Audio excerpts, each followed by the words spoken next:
So yun guys, good morning sa inyo. And then mamaya guys, samahan nyo kami ni Abby. And then mag-share kami about sa kennel cup. Ano ba yung kennel cup? Yun yung tinatawag ng ubo at sipon ng aso.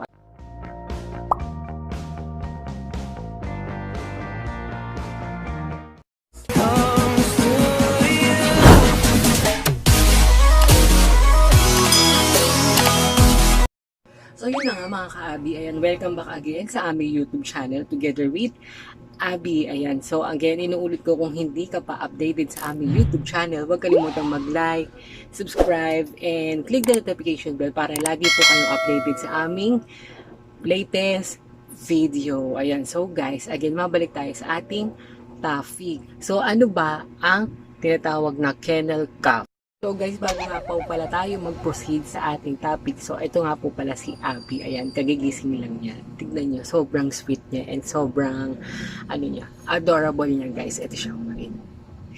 Meanwhile, So yun guys, ito po si Abby.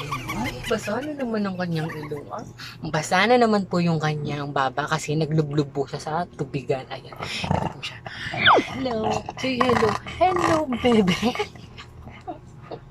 Diba? Sobrang kulit ko. Sobrang lambot-lambot. Kulit talaga ng baby ko. Yan, tinam. Hello! Oh, baby. Oh, kiss mo, baby. Tingin ka dun sa camera. Ayan. So, guys, mamaya, mag-share kami ni Abby ng, mag-share kami ni Abby ng content tips. So, samahan nyo kami, guys. Ito po siya. Ayun. So guys, ang kennel cup ay isang uri ng ubo ng ating alagang aso na kung saan ito ay nagbibigay ng pagkairita at pagkasira ng kanilang trachea at yung upper bronchi nila na nagkukos ng infection. So guys, ano ba ang infection agent? Ito ay isang uri ng infection na kung tawagin ay isang Bordetella, parang virus siya or bacteria. Tapos meron pa siyang isang tawag na term. Ito ay tinatawag na bronchoseptica. Yan. So guys, yan yung ibang tawag sa kanya.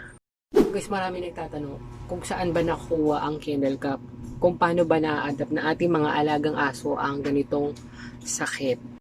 So guys, nakukuha ng ating alagang mga aso ang sakit na ito base sa aking research is nakukuha to sa isang airborne. So parang ano lang yan virus sa tao.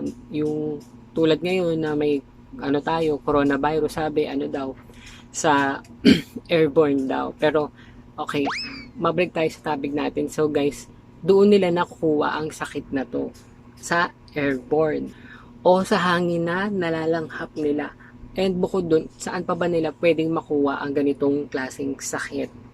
Siyempre, of course guys, nakukuha rin nila ito sa katulad nilang aso na may ubo at sipon. At bukod doon, nakukuha rin ito sa circulation ng pagpasa. Tulad ng sharing sila sa pagkain, sharing sila sa pag-inom ng tubig, yung lalagyan. Tapos syempre, especially yung surroundings. Tapos nakukuha rin nila ito sa mga usok, usok ng sigarilyo. Tapos pag inilabas natin sila, nakakalanghap sila ng ng hindi sariwang hangin, yung mga pollution. So doon nagkukos or doon nila nakukuha yung kennel cup na sakit. So guys, karamihan nagtatanong, ano ba ang sintomas ng kennel cup? So guys, most of the time, ang mga aso ay nagkakaroon ng sintomas o nagpapakita ng iba't ibang klase ng sintomas. So ano-ano ba ang mga sintomas na to? So, ang simptomas ng mga kennel cup is katulad ng sneezing, running nose, and especially eye discharge. And bukod dun guys, meron din silang mga simptomas ng kakaibang ubo. Yung parang may bara sila sa lalamunan nila.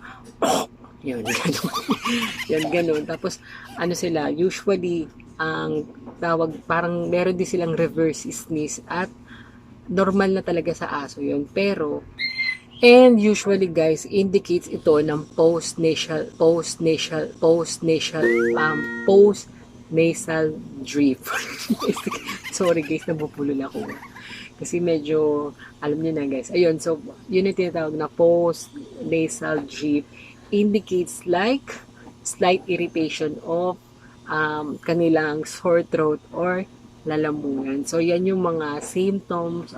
Guys, meron bang gamot sa kennel cough? Yes, meron guys. Pero, ayun, disclaimer lang guys ha. Syempre ako, hindi naman ako veterinaryo or vet. So, sinishare ko lang to yung base sa aking mga learnings and mga research. Pero, gusto ko rin makapag-share sa inyo ng konting tips. Pero, again, inuulit ko guys, mas magandang kumonsulta pa rin tayo sa ating mga vets na malalapit or sa ating mga vets, yung mga professional talaga. Yun guys, so, ang gamot dito is merong klase ng gamot dito. Tatlong tinatawag niya. Tatlong uri siya. Merong injectable, given by mouth, and nasal mist. Yun yung parang sa ilong. Parang siguro ni-spray siguro yun. Ewan ko, hindi pa kasi ako nakaka-try ng ganun eh. So, yan yung mga tatlong possible na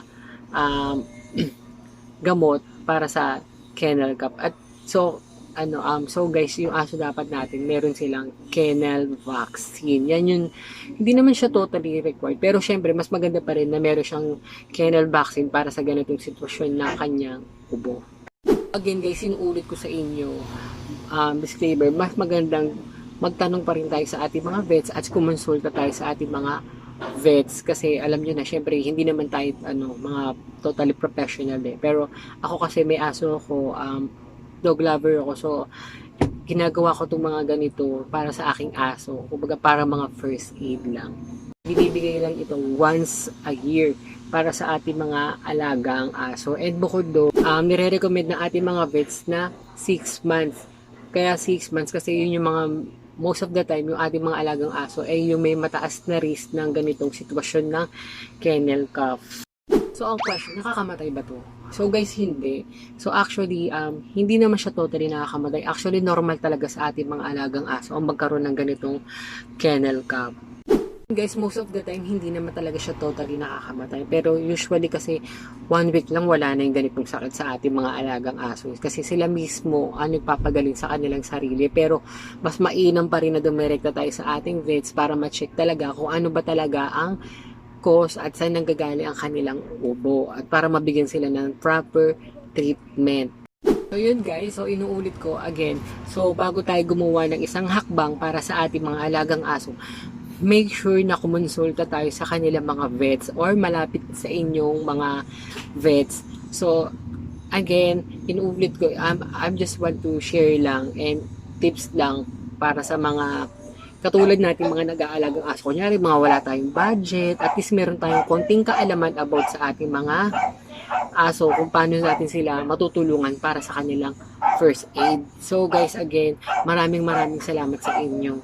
Sana supportahan nyo pa kami ni Abby. And then again, sa susunod nating topic guys, i-share ko sa inyo kung ano yung mga mabisang home remedies para sa kennel cough.